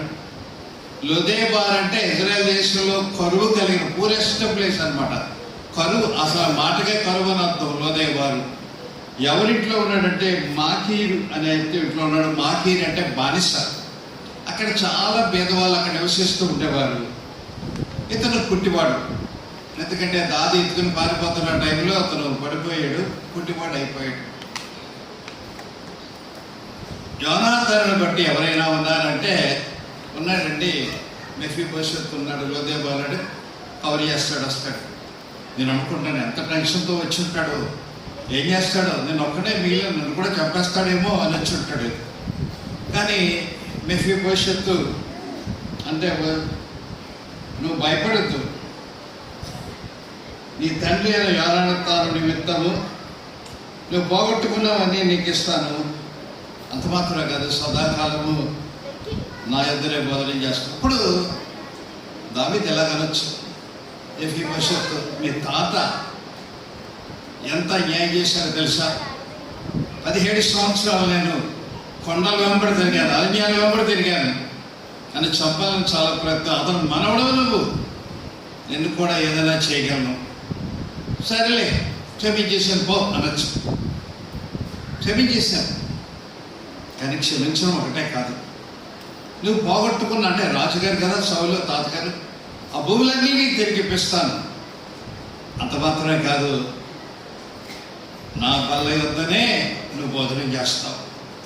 ఇక్కడ మనం చూస్తానంటే 11వ వచనంలో మెఫీబోషెతు రాజకుమారులో ఒకడైనట్టుగా రాజు బల్ల యొద్దనే బోధన, రాజకుమారులో సమానంగా అతను బోధన చేయబడ్డాడు. రాజకుమారులు తినే ఆహారం తింటున్నాడు, రాజకుమారులు వేసుకునే బట్టలు వేసుకుంటున్నాడు, రాజుగారి ఇంట్లో ఉంటున్నాడు. నిజానికి కుట్టోళ్ళని రాజుగారి సన్నిధికి నడిచేవారు కాదు. కుట్టి వాళ్ళు అంగవిహీనులు రాజుగారి సన్నిధిలో ఉండకూడదు. కానీ కుట్టివాడు శత్రువు సంబంధించిన కుటుంబానికి చెందినవాడు, మరణానికి యోగ్యుడు. కానీ దావీదు క్షమించడమే కాదు, అతను పోగొట్టుకున్న అన్నీ ఇస్తాలే, నువ్వు అక్కడే ఉండు అనలేదు. నా ఇంట్లో ఉంటావు, నా దగ్గర బోధన చేస్తావు, నాకున్న హోదా అంతా నీకు ఉంటుంది, నా కుమారులకున్న హోదా అంతా ఉంటుంది. నిజానికి మరి దావీదుకి చాలా మంది కొడుకులు ఉన్నారు, కానీ ఏ కొడుకు రాజుగారి బలయంత బోధన చేశాడో లేదో నాకు తెలియదు, చేసినట్టుగా లేదు అక్కడ బైబిల్లో. కానీ ఎవరికీ దక్కని ఆధిక్యత ఈ మెఫీబోషెతుకు దక్కింది. 8 ఎకరాల భూమిలో అన్నీ వచ్చినాయి. రాజుగారి కుమారులకు ఉండే అధికారము, హోదా, ఆ లగ్జరీ అన్నీ అనుభవిస్తున్నాడు. కారణం ఏంటంటే అతను బట్టి కాదు, ఒకటే యోనాతానుని బట్టి. నాకు తెలిసి యోనాతాను రాజు కుటుంబాలందరూ గ్రస్ట్గా ఉన్నారు, అందరూ. ఒక్క యోనాతాను ఒకటే, సౌలు కుమారుడైన యోనాతాను ఒక్కడే దావీదుకు స్నేహంగా ఉన్నాడు, దావీదును కాపాడడానికి ప్రయత్నం చేశాడు. యోనాతాను బట్టి మెఫీబోషెతు నీవు ఈ స్థితిని పొందుకున్నావు. ఇది ప్రభువైన యేసు మనకు చూపిన కృపకి సాదృశ్యంగా ఉంది. నిజమే, చూడండి, ఆదాము పాపం చేసినప్పుడు అన్ని పోగొట్టుకున్నాడు, దేవునితో ఉన్న సహవాసాన్ని పోగొట్టుకున్నాడు. ఏదైనా వనంలోంచి గెంటివే పడ్డాడు కదా, నాకు తెలుసు. ఏదైనా వనంలో గెంటివే పడ్డం అంటే ఏంటి తెలుసా? ఏదైనా వనంలో జీవలక్ష్యం ఉంది, అది స్వస్థత, అంటే స్వస్థత పొందే ఆరోగ్యంగా ఉండే అవకాశాన్ని పోగొట్టుకున్నాడు. ఏదైనా వనంలో సమృద్ధి ఉంది, ఎక్కడా లోటు లేదు, అది పోగొట్టుకున్నాడు. అంతేకాదు, మనం 2వ అధ్యాయంలో ఆదికాండంలో చూడండి ఒకసారి.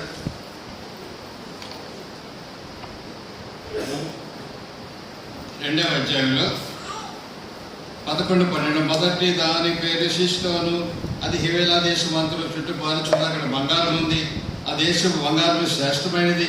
అక్కడ బోధమును గోమేధికములను దొరికిన చాలా వాల్యుబుల్ మెటల్స్ ఇవి.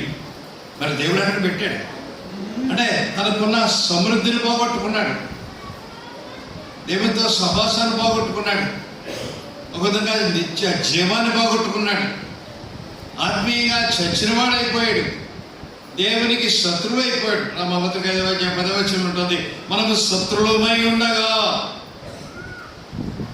నిజానికి మనం దేవునికి శత్రువులు, నరక శిక్షకు పాత్రులు. కానీ ఇందాక ఆయన చెప్పారు కదా, అదే జాన్ చెప్పాడు, దేవుడు తన కుమారుని పంపాడు, ఆయన యందు విశ్వాసం ఉంచడం వల్ల మనం క్షమించబడ్డాం. అక్కడితో అయిపోకండి, చాలాసార్లు క్షమించబడ్డాం అంతే. క్షమించబడ్డమే కాదు, దేవునితో పోగొట్టుకున్న సహవాసాన్ని మళ్ళీ తిరిగి పొందుకున్నాం. ఆయన సన్నిధికి ధైర్యంగా వెళ్ళొచ్చట.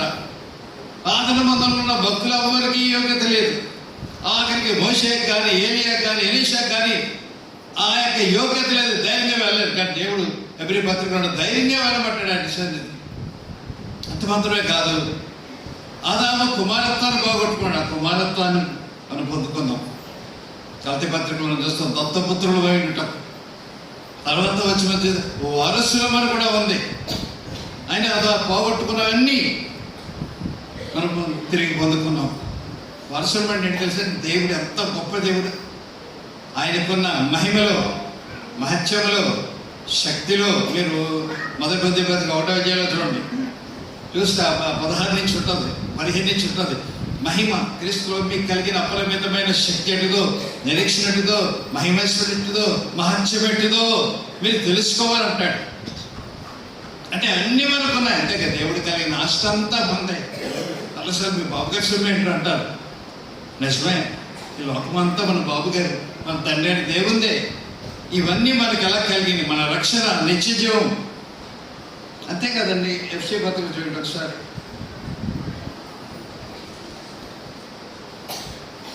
ఎఫ్సీ పత్రిక 2వ అధ్యాయం 7 నుంచి చదువుతున్నాను. క్రీస్తు యేసునందు మనలను ఆయనతో కూడా లేపి పరలోకమునందు ఆయనతో కూడా కూర్చుండబెట్టెను. మీరు విశ్వాసం ద్వారా కృపచేతనే రక్షపడ్డారు. ఇది మీ వలన కలిగి కాదు.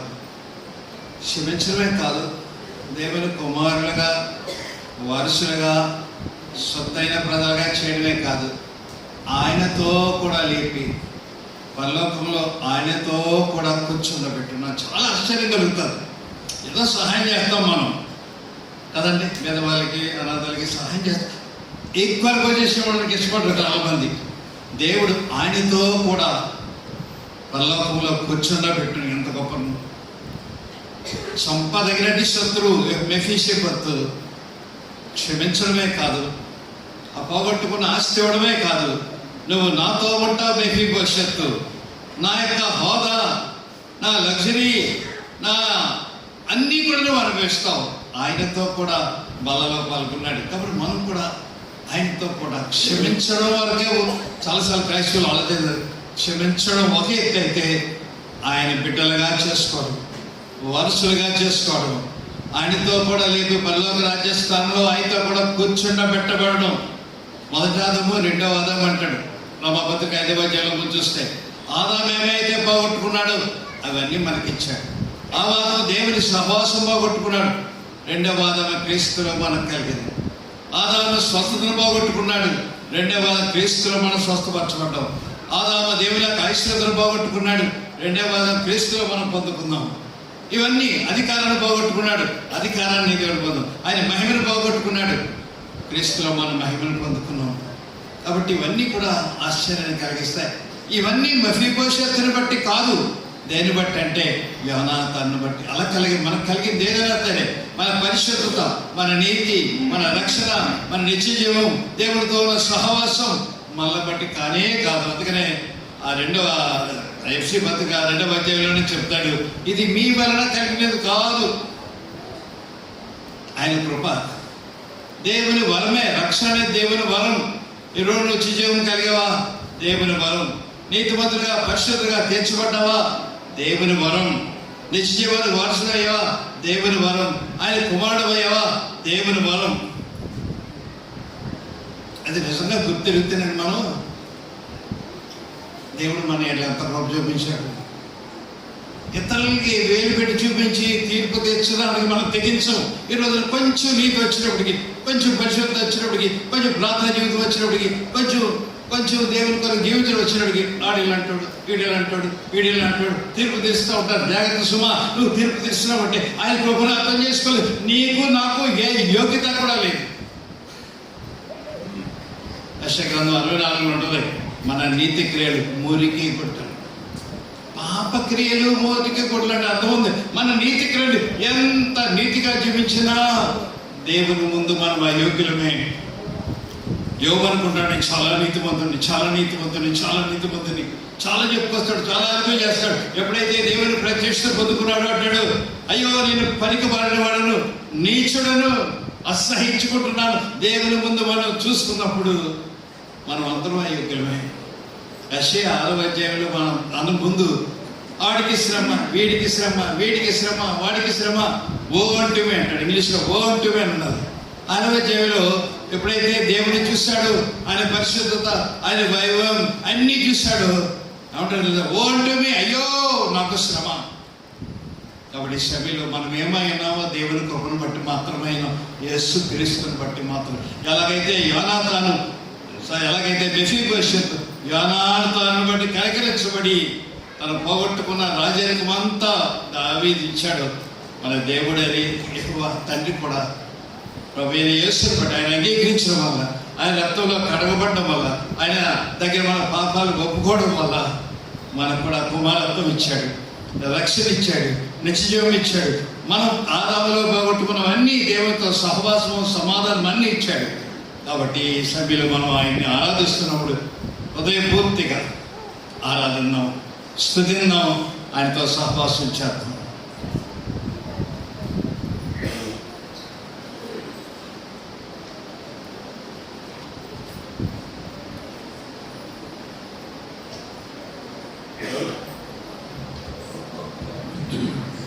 తలలు వంచుదాం, కళ్ళు మూసుకుందాం. ఎవరు మట్టుకు వారే మన హృదయాల్ని పరీక్ష చేసుకుందాం.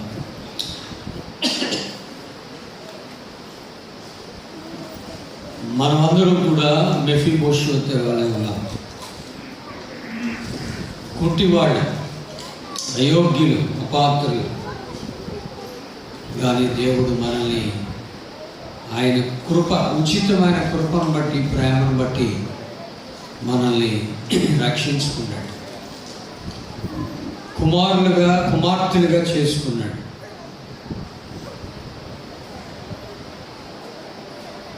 అలాగే ఆయన వారసత్వాన్ని మనకిచ్చాడు, సమస్తాన్ని అనుగ్రహించాడు. నిజానికి మనం అయోగ్యులు, అపాత్రులు. మనం దేనికి కూడా, ఏ విషయంలో కూడా పాత్రలు మనం ఎంచబడలేము. అటువంటి స్థితిలో ఉన్న మనల్ని యేసయ్య కనికరించి ఆయన కృపను బట్టి రక్షించుకున్నాడు. ఆయనకి కృతజ్ఞతలు తెలియజేద్దాం, మనల్ని మనమే విమర్శ చేసుకుందాం, బ్రట్టు కొరకు స్తోత్రం చెల్లిద్దాం. ప్రేమగల తండ్రి, నీ పరిశుద్ధ నామానికి వందనాలు. మెఫీబోషెతు వలె ప్రభువా, పాపము చేత, అపరాధము చేత చచ్చిన స్థితిలో ఉండి, మెఫీబోషెతు వలె 2 కాళ్ళు కుంటివిగా లేవలేని స్థితిలో ప్రభువా, ఆ భయంకరమైన స్థితిలో మేము ఉన్నప్పుడు మీరు మమ్మల్ని ప్రేమించారు. నీ ప్రియకుమారుడు, మా రక్షకుడైన యేసుక్రీస్తు ప్రభువారిని ఈ లోకానికి పంపించారు. మెఫీబోషెతును ఏ రీతిగా దావీదు యోనాతానును బట్టి కనికరించాడు, తండ్రి మీరు కూడా మా ప్రభువైన యేసుక్రీస్తు మా కొరకు శిలువలో చేసిన కార్యాన్ని బట్టి మమ్మల్ని కనికరించి నీ కృప చూపించి చచ్చిన స్థితిలో ఉన్న మమ్మల్ని రక్షించుకున్నారు. నీకు వందనాలు దేవా. మమ్మల్ని నీ బిడ్డలుగా చేసుకున్నారు ప్రభువా, వారసులుగా చేసుకున్నారు. నీ మహిమ, నీ శక్తి సమస్తాన్ని మీరు మాకు అనుగ్రహించారు. ఎంత గొప్ప దేవుడు నాయన, నీకు స్తోత్రాలు. మా తప్పిదాలు, దోషాలు క్షమించు నాయన.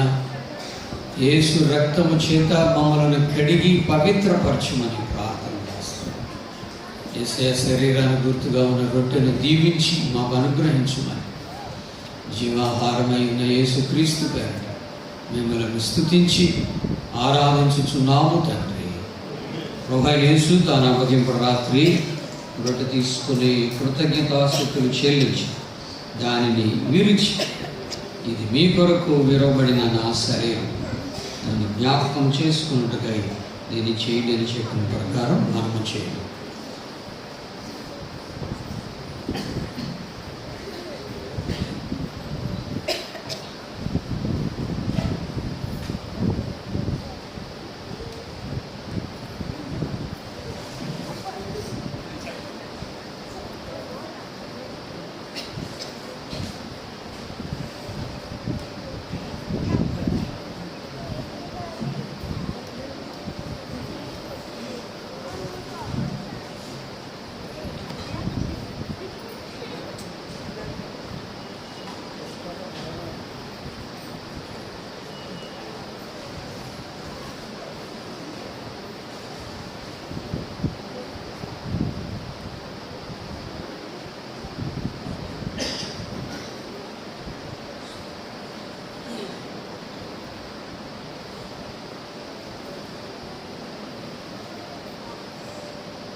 ఎవరికైనా రొట్టె అందకపోతే మీ చేయి చూపించండి.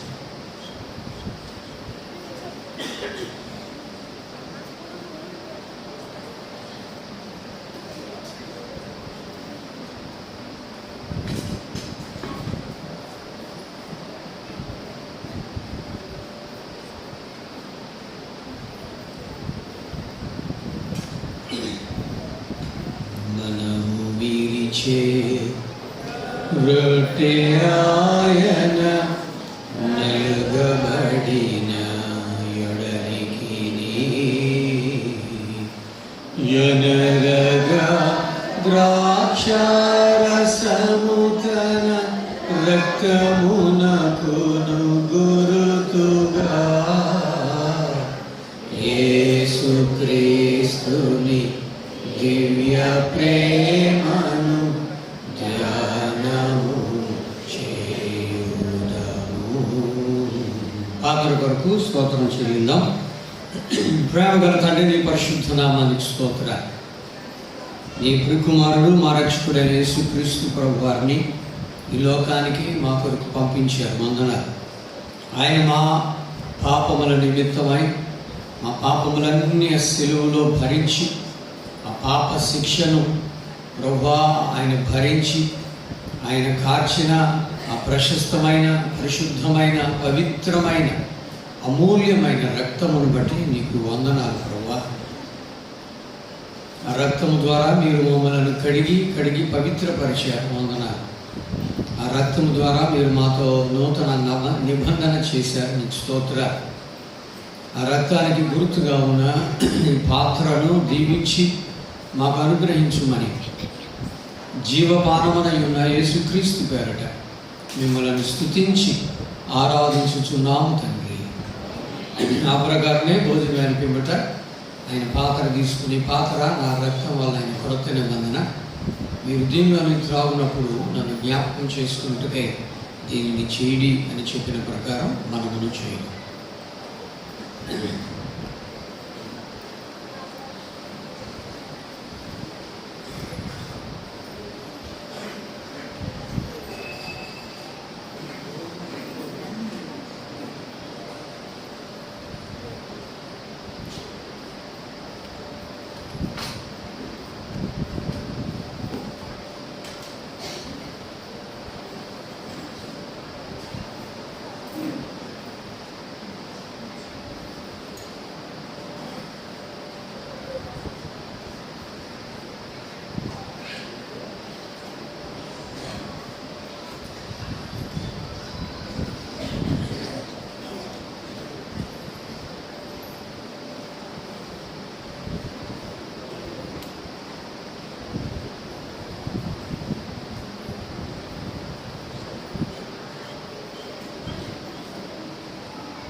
ఎవరికైనా పాత్ర లేకపోతే మీ చేయి చూపించండి.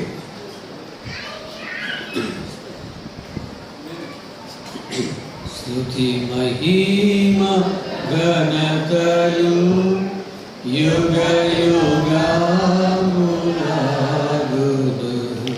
స్తుతి పాత్ర నీకే చెల్లును.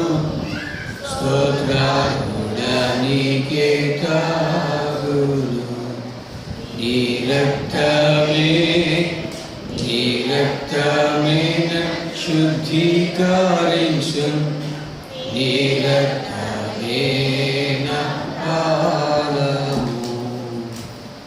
మంచిదండి. 1, 2 ప్రకటనలు ఉన్నాయి. ముఖ్యంగా మన ఈ వారంలో 24వ తారీఖు రాత్రి 7:30కి మరి క్రిస్మస్ క్యారల్ సర్వీస్ జరుగుతుంది. ఆ క్యారల్ సర్వీస్ తెలుగులోనే ఉంటుంది. అందరూ కూడా సంఘస్థులందరూ కూడా తప్పనిసరిగా రావాలని మిమ్మల్ని కోరుతున్నాం. 24 బుధవారం రాత్రి 7:30కి. మరి వర్తమానికులుగా రాజేష్ కమల్ గారు రేపల్లి నుంచి వస్తున్నారు. ఆయన 24 రాత్రి 25 పగలు కూడా ఉంటారు. ముఖ్యంగా ఈ క్యారల్ సర్వీస్లో ఈ ప్రత్యేకమైన పాటలు పాడేవాళ్ళు ఉంటే దయచేసి మీ పేర్లు త్వరగా ముందుగానే ఇవ్వాలని మీకు మనం చేస్తున్నాం. ఎవరైనా పాడొచ్చు, సోలోస్ పాడొచ్చు, లేకపోతే కలిసి గ్రూప్ సాంగ్స్గా పాడొచ్చు. పాడగలిగిన వారు మరి మీరు తొందరగా ఇస్తే ఎవరైతే ముందు ఇస్తారో మరి వారికి అవకాశం ఇవ్వబడుతుంది. ఎందుకంటే మరి ఎక్కువ మంది వస్తే అన్ని పాటలు సమయం సరిపోదు కనుక పాడేవారు మీ పేర్లు మరి నాకు ఇవ్వాల్సిందిగా మీకు మనం చేస్తున్నాను. అలాగే సేవకులు 24 రాత్రి 25 పగలు ఉంటారు కనుక సేవకులకి ఎవరైనా ఆతిథ్యం ఇవ్వాలనుకుంటే, భోజన ఏర్పాట్లు చేయాలనుకుంటే దయచేసి నాకు తెలియజేయాలని మీకు మనం చేస్తున్నాను. అలాగే 23 మంగళవారం రాత్రి రాయపేటలో మరి మన సంఘస్థులు ముఖ్యంగా ప్రియులు అడ్డాల పెద్దరాజు గారు ఆ ఇంటి దగ్గర క్రిస్మస్ కార్యక్రమం జరుగుతుంది. 23 రాత్రి మంగళవారం రాత్రి ఆ క్రిస్మస్ కార్యక్రమాన్ని కూడా మిమ్మల్ని ప్రేమపూర్వకంగా ఆహ్వానిస్తున్నాం. ఇక ఈరోజు రాత్రి మనకు కనబడుతుంది కదా వైఎంఎఫ్ క్రిస్మస్ సాయంత్రం 6:30కి మరి వైఎంఎఫ్ క్రిస్మస్ ఇక్కడ జరుగుతుంది. సంఘస్థులందరూ కూడా తప్పనిసరిగా రావాలని మరి కార్యకర్తలు కోరుతూ ఉన్నారు. అలాగే ఈరోజు మధ్యాహ్నం స్త్రీల క్రిస్మస్ కూడా జరుగుతుంది 2 గంటలకి కనుక స్త్రీలందరూ కూడా తప్పనిసరిగా రావాలని మీకు మనం చేస్తున్నాం. కాబట్టి ఈ వారం అంతా క్రిస్మస్లే, ఈ వారం అంతా కేకులు లడ్డూలే మనకి. కాబట్టి దయచేసి అందరూ కూడా సిద్ధపడి రావాలని మీకు మనం చేస్తాం.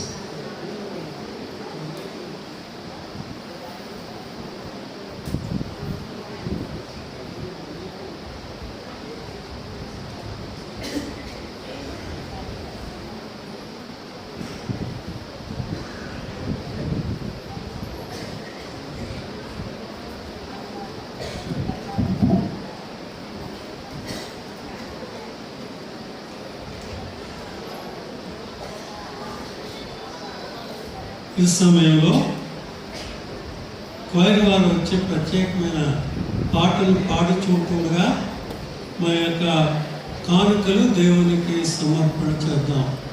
345వ కీర్తన మన యొక్క కీర్తన పుస్తకంలో ఉండి 345వ కీర్తన క్వైర్ వారి యొక్క సహకారంతో మన యొక్క పాటలు పాడుతుండగా మన యొక్క కానుకలు దేవునికి సమర్పణ చేద్దాం.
ఈ దినాన్ని ఎవరైనా కొత్తగా వస్తున్నట్లయితే వారు మరి ప్రతి ఆదివారం ఇక్కడ జరిగే ఈ కూటానికి మిమ్మల్ని ఆహ్వానిస్తూ ఉన్నాం.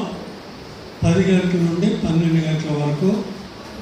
కనుక మీరు ఎక్కడికి వెళ్ళకుండా ఉన్నట్లయితే వచ్చే సహవాసంలో పాల్గొనాలని నేను మీకు మనవి చేస్తూ ఉన్నాను. వచ్చిన వారందరికీ కూడా మరి ఒకసారి నా నిండు కృతజ్ఞతలు స్తోత్రాలు చెల్లిస్తూ ఉన్నాను. ఈ సమయంలో మన సంఘ ట్రెజరర్ గారైన బ్రదర్ టి సామ్యూల్ బాబు గారు ఆర్థిక వివరాలు మనకు తెలియజేస్తారు. ఆ తదుపరి మన సంఘ సెక్రటరీ గారైన బ్రదర్ ఈ జయరత్నం గారు సంఘ ప్రకటనలో చేసి ప్రార్థన ఆశీర్వాదంతో ముగిస్తారు.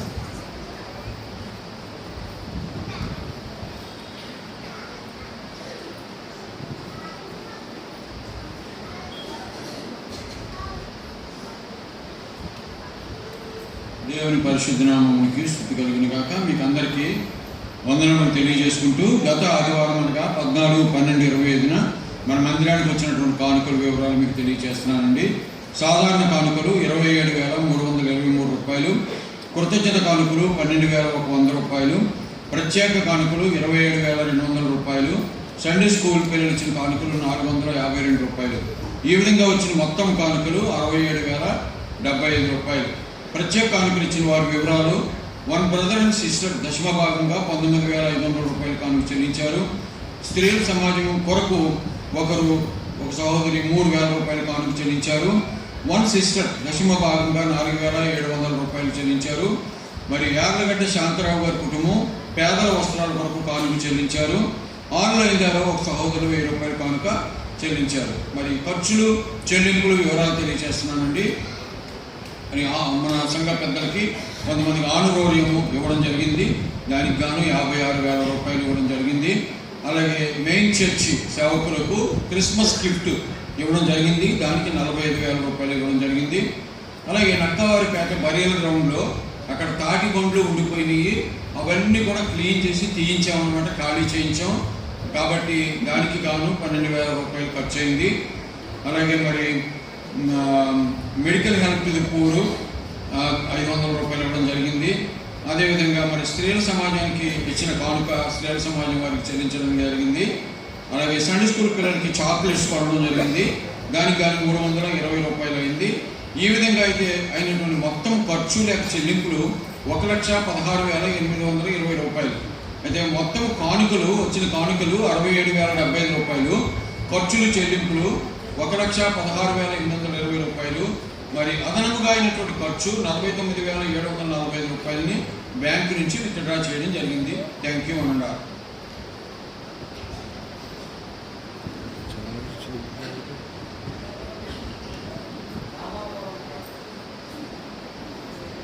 రామాపురం క్రాస్ రోడ్స్లో ఉన్నటువంటి మన బ్రాంచ్ సంఘానికి మనము క్రిస్మస్ కానుక పంపించాము. ఆ క్రిస్మస్ కానుకను ఉపయోగించి అక్కడ ఉన్నటువంటి బెంజమిన్ సేవకులు అక్కడ వారికి దుప్పట్లు కొని పంచిపెట్టడం జరిగింది. వారు చాలా పేదలు కాబట్టి వారు ఎంతో ఆనందంగా ఆ దుప్పట్లు షాల్మార్ దుప్పట్లు, షోలాపూర్ దుప్పట్లు కొని వారికి ఇవ్వడం జరిగింది. ఆ ఫోటోలు కూడా మనం చూస్తూ ఉన్నాము.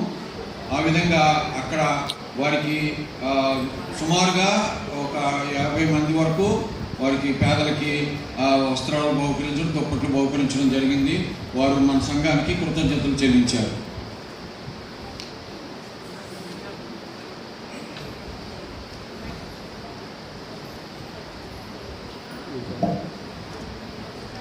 దేవుని పరిశుద్ధ నామమునకు స్తోత్రము కలుగునుగాక. వచ్చిన సంఘం అంతటికి ప్రభు అయిన యేసుక్రీస్తు నామంలో నా శుభాలు తెలియజేస్తున్నాను. సంఘ ప్రకటన రైతులు గమనించవలసిందిగా మనం చేస్తాం. వివాహ ప్రకటన పశ్చిమ గోదావరి జిల్లా నర్సాపురం లంకపేట కాపురస్తులు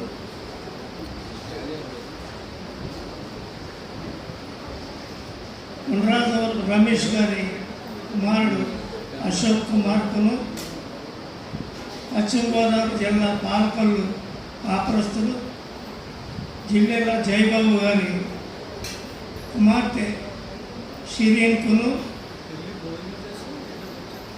2025 డిసెంబర్ 27వ తారీఖు శనివారం ఉదయం 10 గంటలకు ఈ నర్సాపూర్ జీడిఎం అసెంబ్లీ ప్రార్థనా మందిరంలో మాస్టర్ కె ఫ్రాన్సిస్ పాల్ గారిచే వివాహం జరుపుటకు పెద్దలచే నిర్ణయించబడింది. కావున ఈ రోగులు యథావిధిగా జతపరచబడకూడదని న్యాయమైన ఆటంకం ఏదైనా దిగితే పూర్వకముగా తగిన సాక్ష్యాధారములతో వివాహ తేదీ లోపుననే తెలియపరచవలనని మూలములు కోరుతున్నాను. మాస్టర్ కె ఫ్రాన్సిస్ పాల్ గారు వివాహ పట్టదారు.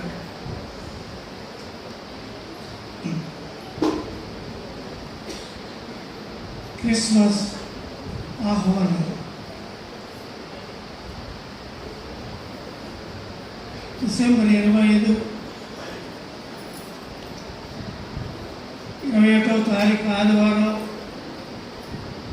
6 గంటల అనగా ఈరోజు సాయంత్రం 6:30 మన వైఎంఎఫ్ క్రిస్మస్ జరుగుతుంది. ప్రసంగికులు ఈ సామెల్ మోరిస్ గారు, ఆర్మూరు నిజామాబాద్ జిల్లా. ఆహ్వానించేవారు వైఎంఎఫ్ కార్యవర్గం మరియు సభ్యులు. మరి ఒక ప్రకటన. తెలుగు క్యారల్ సర్వీస్ 24/12/2025 బుధవారం రాత్రి 7:30 ఈ నర్సాపూర్ జీడిఎం అసెంబ్లీ నర్సాపురం వర్తమానికులు సోదరులు రాజేష్ కమల్ గారు రేపల్లె. క్రిస్మస్ ఆరాధన 25/12/2025 గురువారం ఉదయం 10 గంటలకు. ప్రసంగికులు సోదరులు రాజేష్ కమల్ గారు రేపల్లె. నూతన వత్సర కూడిక 1/1/2026 గురువారం ఉదయం 10 గంటలకు. ప్రసంగికులు సోదరుడు విజయరాజు గారు ఏలూరు. ప్రేమతో ఆహ్వానించేవారు ఈ నర్సాపూర్ జీడిఎం అసెంబ్లీ నర్సాపూర్. ఈరోజు 21/12